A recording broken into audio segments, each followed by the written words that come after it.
और जो एक इस वक्त महाजराई है वफाक और पंजाब के बीच। जो ख़बरें आ रही हैं, गवर्नर पंजाब ने बलीगुर रहमान साहब ने एक वज़ीर आला को डी नोटिफाई करने के लिए जो नोटिफिकेशन है उस पर बताया जाता है कि दस्तखत कर दिए हैं। अब ये इंतहाई एक गैर कानूनी काम है बहुत सारे लीगल माहिरीन की नज़र में, इसलिए कि जो इजलास है वो तो बुलाना था स्पीकर साहब ने, और स्पीकर साहब अगर इजलास नहीं बुलाते तो उसके नतीजे में चीफ मिनिस्टर कैसे डी नोटिफाई हो सकता है, नंबर 1।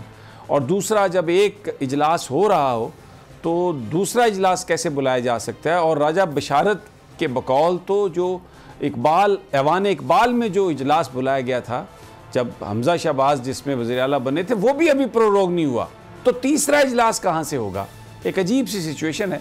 और लेकिन काफ लीग आज 10 के 10 अरकान ने इत्माद का इजहार किया उन पर, परवेज़ इलाही साहब पर।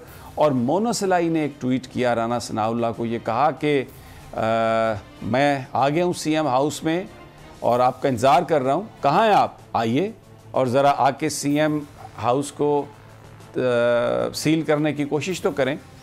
और इस वक्त लाहौर में जो एडमिनिस्ट्रेशन है उसमें ग़ुलाम महमूद डोगर CCPO, उनके पास सारा इंतज़ाम है, इंतहाई बहादुर ऑफिसर हैं, आइन और कानून के मुताबिक काम करने वाले हैं।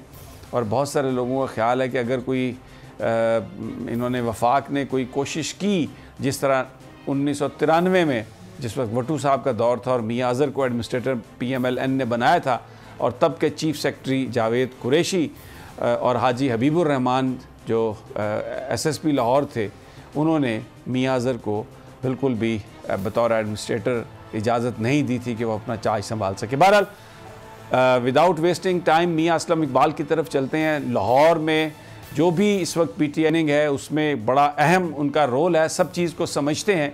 और ये जो ख़ास तौर पर गवर्नर ने जो अभी कहा है सहाफ़ियों से भी बात करते हुए कि थोड़ी देर के बाद आपको पता चल जाएगा कि क्या हो रहा है।